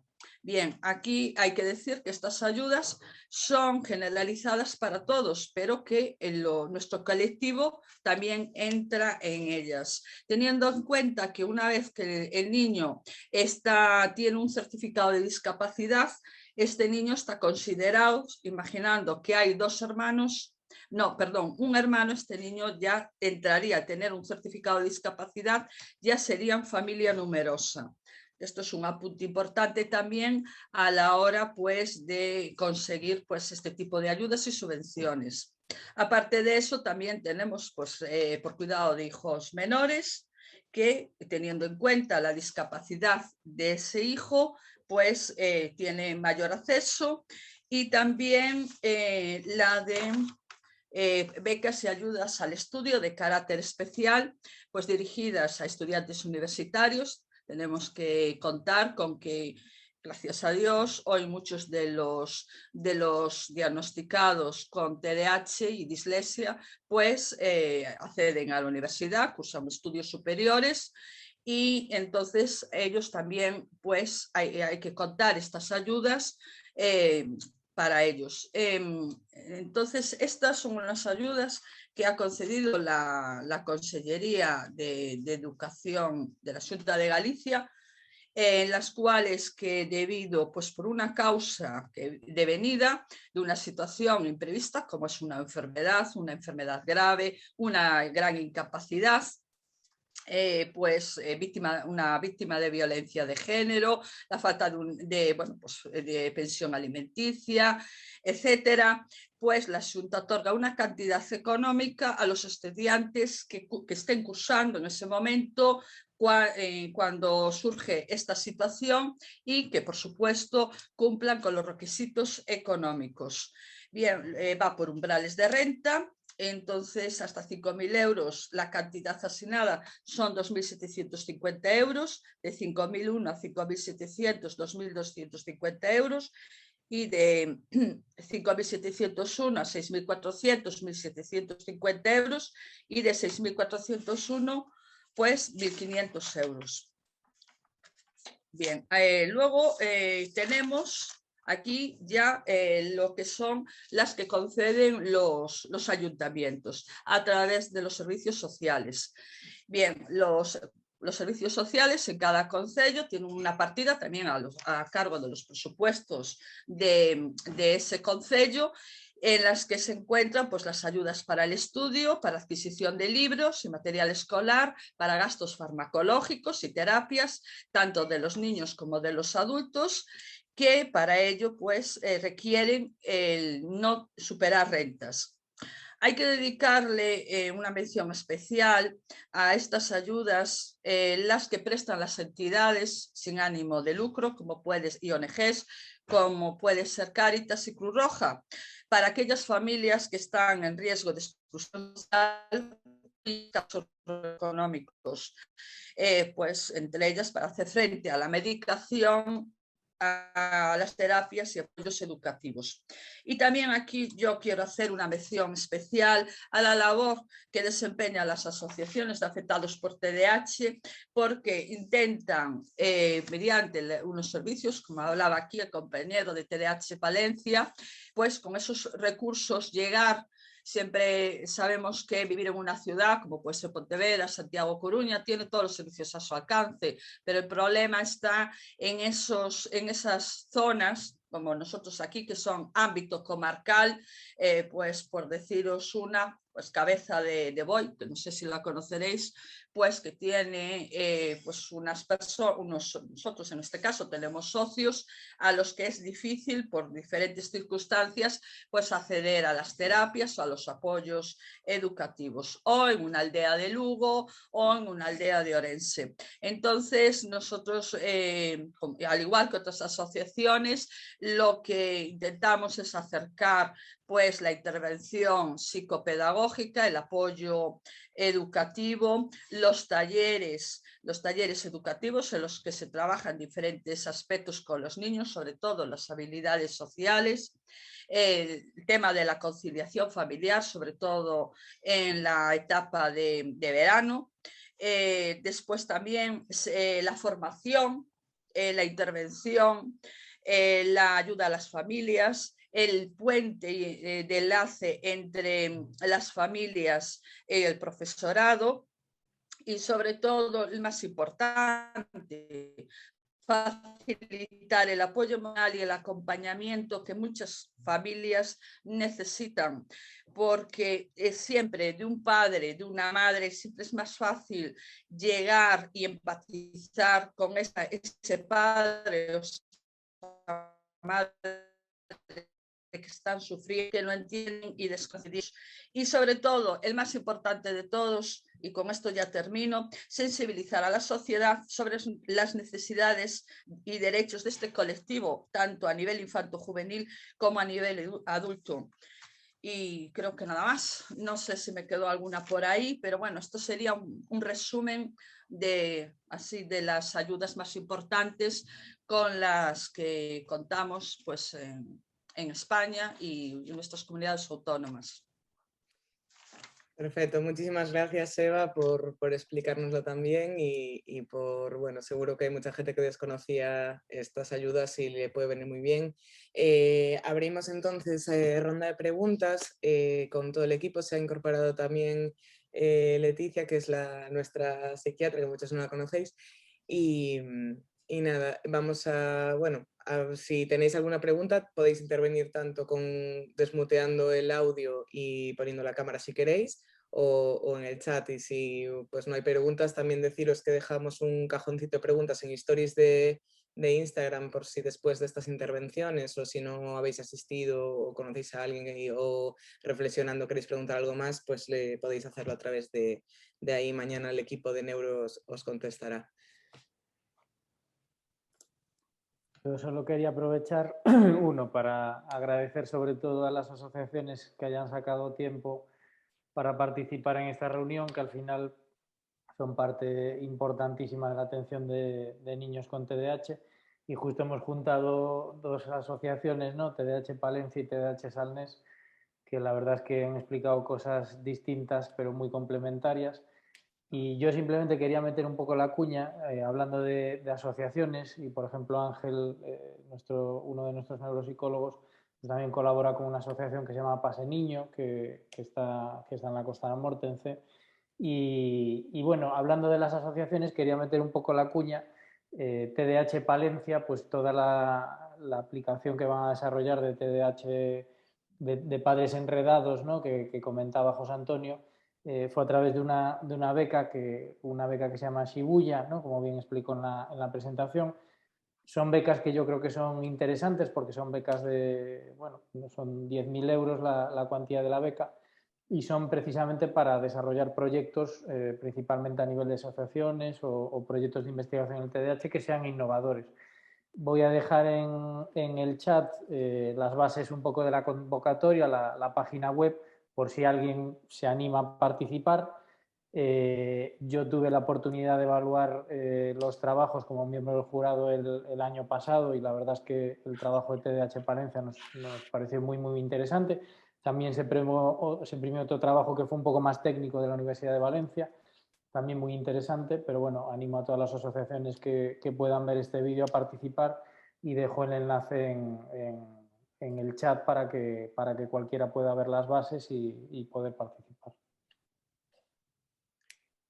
Vale, pues de momento parece que no tenemos ninguna pregunta. No sé si queréis aportar algo más, alguno del equipo, alguien que... Yo quería... Si Sí, José Antonio. Gracias.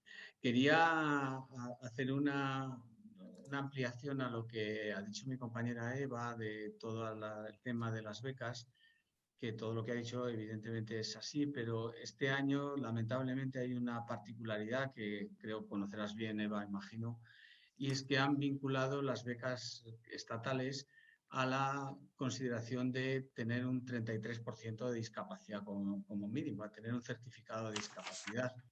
Yo no sé, porque aunque la legislación y los criterios de la discapacidad son únicos, este país, que es un país tan descentralizado y tan poliédrico, me gusta decir a mí, pues no se aplica a los criterios de discapacidad de la misma forma. Y no sé lo que pasará en Galicia. Yo me imagino que Eva, creo que te llamabas, ¿no? Eva Sí. podrá decirlo, pero desde luego aquí en Castilla y León, o al menos aquí en Palencia, bueno, me consta que es en toda Castilla y León, aquí no se consigue un 33% de discapacidad, con perdón ni de coña, permitidme la expresión. Entonces, la gran mayoría de los chicos, la inmensísima mayoría de los chicos TDAH no tienen concedido un 33.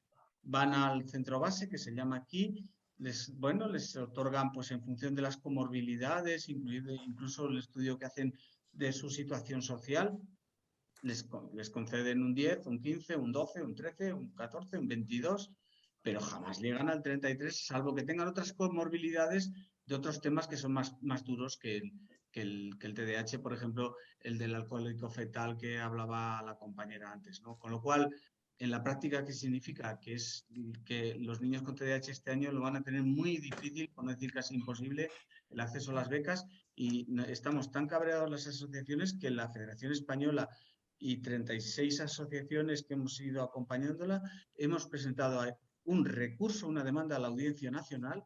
Esto es la lucha de David contra Goliat, pero no quedaba otro remedio, para que sea la Audiencia Nacional la que diga si realmente tenemos razón en considerar como discriminatorio el tema del acceso a las becas para los alumnos con TDAH. Nada más, no quería robaros mucho más tiempo, pero sí que me parecía razonable hacer esa puntualización que espero que Eva esté de acuerdo conmigo. Sí, bueno, yo quería decir que aquí en la Comunidad Autónoma de Galicia lo que tú dices es muy difícil. Hay algunos de nuestros conocidos o socios que, bueno, que nos consultan, que nos comentan, algunos lo han conseguido gracias pues al tema del trastorno de conducta, que este año se ha visto agravado, como decía el doctor Amado, por el tema del COVID, que parece que como que se hubiese destapado la caja de los truenos. Y también en parte también el ser familia monoparental. En nuestra asociación se ha dado estos casos, pero aún así te puedo decir que incluso vergonzoso, pues un 16 o un 19%. Y estamos hablando de que lo que antes comentaba una de las ponentes, o no sé si fuiste tú, ya no me acuerdo ahora, de que un niño diagnosticado con TDAH no puede ir cada 6 meses 20 minutos al psicólogo o al psiquiatra. Es imposible. Bien, el costo, no sé, ahí en Palencia, aquí en Galicia, yo lo digo a nivel personal mío, que mi hija es mi hija, tiene dislexia, un costo entre la terapia, y no va todas las semanas, la terapia, la logopeda y el apoyo supera los 200 y 250 euros. Eso no se lo pueden permitir las familias porque aquí la renta per cápita es muy baja y comparado con las grandes ciudades como Pontevedra, como Santiago, como Coruña, aquí sobre todo la comarca del Salnés tiene una diferencia muy grande con la comarca del Barbanza, por ejemplo, en tema de renta per cápita y de accesos, o si ya vamos pues a las zonas rurales de Orense, por ahí. Nosotros lo notamos muchísimo, la diferencia entre las distintas comarcas. Es vergonzoso. Nosotros no pertenecemos a FEGADA, somos una asociación modesta e independiente, todavía aún se está estructurando, pero sí estamos de acuerdo con vosotros, apoyamos que eso no puede ser. No puede ser porque siempre va hacia las familias más vulnerables, a las familias que están desestructuradas. Entonces, no puede ser eso. Además, hay un perfil muy importante, yo te lo digo porque mis genes, yo soy TDAH adulta, mis genes están divididos en 2 comarcas, el Barbanza y el Salnés. Y te puedo decir que en ambas comarcas donde más afecta es en los más vulnerables. No puede ser, porque estos niños, si no reciben un apoyo terapéutico, las familias, muchas, no pueden dárselo por lo que se decía, por las circunstancias familiares y económicas, y el profesorado tampoco en los centros educativos. Entonces aquí, como la administración, que sí, con muy buenas palabras, te vamos a dar esto, te vamos a dar lo otro, vamos a ver si lo conseguimos, pero pasan los años y estamos en la misma situación. Estamos como nosotros cuando empezamos en el año 2015. Entonces yo creo que aquí nos tenemos que poner serios, reivindicar con ayuda de todos y por lo menos para los más vulnerables, para los que no tienen acceso a nada, porque estos niños, si no tienen todo esto, ¿qué van a ser de ellos? Como en la época aquella de nuestra, los burros de carga, no. Tienen los mismos derechos que todos los demás. No podemos diferenciar y dividir así las sociedades, no. Entonces, yo no sé si opináis igual o me he excedido, pero es que a mí eso me toca mucho la moral. Se nota, se nota. y es normal que toque la moral porque todo lo que estáis diciendo es bastante coherente. Yo, aprovechando que contamos con Leticia, y os la pongo ahí en un pequeño aprieto, pero Leticia es psiquiatra y ha colaborado con distintas asociaciones a lo largo de su carrera profesional. O sea que tiene experiencia un poco tratando con asociaciones y con pacientes que acuden a asociaciones. No sé, desde tu punto de vista, Leticia, que has colaborado con ellos, ¿qué podemos aportar los médicos, independientemente pues eso, de tratar de visibilizar pues el trastorno y participar en jornadas, ¿no? Como hicimos el sábado en TDAH Salnés? ¿Qué cosas podríamos hacer nosotros los médicos? No sé si hacer mejores informes o estar pendientes o no sé cuál es tu perspectiva, tú que has estado metida dentro de asociaciones de pacientes. Bueno, antes de responder a tu pregunta de forma específica, quería hacer también una pequeña queja que creo que se puede sumar a la que han aportado las dos asociaciones que colaboran hoy con nosotros. Y la pequeña queja es que incluso los profesionales, me imagino que tú estarás de acuerdo conmigo, a veces tenemos que cambiar un poco la forma de prescripción adaptándonos a esas necesidades de las familias. Es decir, yo quizás puedo prescribir un fármaco en caso de que esté recomendado de un precio, pero la familia me pide que por favor paute otro fármaco que sea más asequible para la familia porque no lo pueden financiar. Entonces es tremendo. A veces incluso el ejercicio profesional se ve influenciado por la falta de accesibilidad que tienen estos niños. O sea, que no solo es el tema de financiar las terapias o que tengan un seguimiento más continuado, que como decían en TDAH Salnés, cada 6 meses es inviable, sino también que a la hora de recetar un tratamiento influye un montón. Es que a mí eso me ha pasado muchísimo. Y no solo en la consulta privada, sino también en las asociaciones, que a veces es gente que no tiene recursos y que incluso recurre a los trabajadores sociales del concello o del centro de salud de referencia buscando la financiación incluso para los tratamientos. Así que bueno, apunto también esta cuña que me imagino que servirá para cabrear un poco más a los representantes de las asociaciones. Y luego, con respecto a lo que podemos aportar los profesionales, pues yo sí, como he participado en distintas asociaciones, también tengo que reconocer que los informes han ido cambiando. Quizás inicialmente solo describía lo puramente psicopatológico y hacía las recomendaciones terapéuticas y ahora como que incido un poco más en la sintomatología por lo que comentabais antes. Parece que el trastorno TDAH puro primario no tiene un reconocimiento. Si yo añado un trastorno de conducta, quizás tenga un poco más. O sea, cuanto más sintomatología describas, mejor. Y con respecto a los coles, ya no me corto un pelo y hago las recomendaciones específicas. Creo que tal caso requiere o sea, soy mucho más incisiva, directa, clara. Y bueno, y además, ¿qué podemos aportar? Pues además de los informes, quizás más charlas, ¿no? Creo O que sea, visibilizar y colaborar con ellos. sí, sí, y buscar a los profes también quizás como aliados, porque yo sé que ellos a veces se ven desbordados, ¿no? Sobre todo porque también cada vez hay más diagnósticos, más alumnos que requieren más necesidades educativas específicas y entiendo que a veces, pues, joven, que seguir un simple protocolo no les es suficiente. Entonces, bueno, pues más informe, más protesta y quizás más visibilidad a modo de charlas. Totalmente de acuerdo con todo lo que has dicho. Totalmente, 100%. Yo también. Bueno, pues no sé si hay alguna pregunta, alguien quiere aportar algo más. Paula, solo por así comentario rápido, yo siempre que oigo tema alcohol fetal, siempre meto también la cuña y estando asociaciones de pacientes, pacientes procedentes de adopción de países del este, hay que estar muy pendientes del alcohol fetal, ¿vale? Todas las adopciones de Rusia y Europa del Este, eso requiere una valoración un poquito más pormenorizada porque sí que hemos cazado muchos. Paula tiene mucha experiencia porque ha trabajado en Cataluña en diversos proyectos relacionados con esto. Pero bueno, siempre meto ahí un poco la cuña. No sé qué te parece a ti, Paula, pero bueno, sí que es interesante que haya un alto grado de sospecha con procedentes de adopción internacional. Sí, de hecho es un colectivo que está bastante, o sea, se prevé que sea un 50% la afectación de TEAF en este colectivo concreto de adopción. Creo que la adopción Rusia ya desde hace unos años la cortaron y la idea era cortar las adopciones o regularizarlas. Sí, yo soy más bestia, yo digo eso, cualquier paciente procedente de adopción del este es un alcohol fetal hasta que no se demuestre lo contrario. Es decir, que hay que tener mucha nivel de alerta.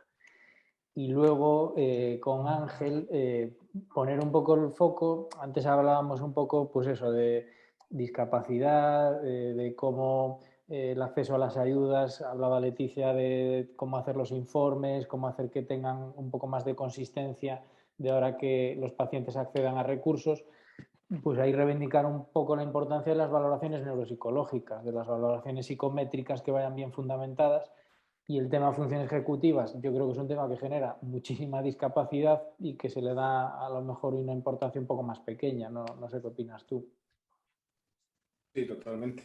Al final, lo que hacen las funciones ejecutivas es describir un poco el patrón de conducta, pero de una manera un poquito más técnica, ¿no? Es decirte, mira, estas variables son las que no están funcionando y lo que tú ves se explica de esta manera. Entonces, yo creo que tener algo que sea fiable y válido, pues es algo que debemos tener para no al menos involucrarnos en cosas subjetivas, ¿no? Y salirnos un poco de ese margen y ser objetivo en base a una referencia que es la población que tenemos enfrente. Muy bien, bueno, pues nada, llegamos ahí justo a tiempo, si no hay así grandes preguntas. Yo simplemente eso, agradecer a Paula y a Ángel el curro de haberse currado las presentaciones y estar aquí hasta casi las 10 de la noche para presentarlas, que han sido muy interesantes y muy clarificadoras. Agradecer a José Antonio y también voy a hacer una mención a Bárbara, que también he hablado con ella y es parte importante de TDH Palencia, que sé que está por ahí y que es una persona que lo poco que he hablado con ella y viendo un poco vuestro proyecto pues nos ha enganchado y esperamos colaborar con vosotros en el futuro y tenéis la puerta abierta para todo lo que necesitéis. Y luego agradecer a Eva, con la que he estado hace 3 o 4 días en Ribeiras, que hemos compartido jornadas y lo hemos pasado muy bien y hemos conocido a todo su equipo y nos hemos hecho fotos en unas jornadas presenciales. Yo decía que las primeras jornadas presenciales a las que acudía desde el coronavirus y no podían haber sido unas mejores jornadas como las que habéis organizado vosotros. Y agradecer también a Leticia que haya participado así medio robo al final y haya aportado su visión desde el campo de la psiquiatría y de una persona que tiene mucha experiencia y colabora con asociaciones. Dejo la palabra un poco a Sara por si quiere hacer algún cierre o alguien quiere aportar algo más. Nada, muchas gracias a todos también por mi parte. No hay preguntas, así que solo añadir que las jornadas han quedado grabadas y se subirán a nuestro canal de YouTube para que cualquiera las pueda recuperar en cualquier momento y consultarlas. Y hasta la próxima. Pues gracias a todos. Pues gracias a todos y buenas noches. Chao. Encantada. Gracias. Igualmente, gracias. Y encantado de haberos podido saludar desde Palencia. Estaremos en contacto, José Antonio. Estoy a tu disposición, a la de todos vosotros para lo que necesitéis. ¿De acuerdo? Vale, pues muy Gracias. bien, gracias, encantada. Chao. Chao. Hasta luego.